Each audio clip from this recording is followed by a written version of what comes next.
Hello, and welcome back to another How We Make It, where we show you the tools and products used to create our showcase projects, as well as detailing our manufacturing and testing procedures.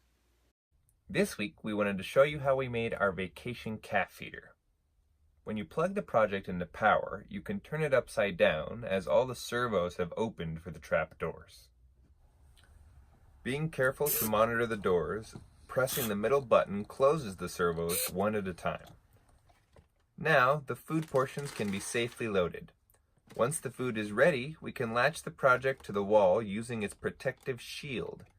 Now we can use the buttons to set the time and date for the 6 portions.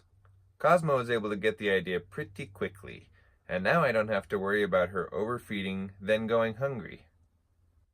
If this project inspires you to make a cool build, let us know, and we might just showcase it at dbboards.com.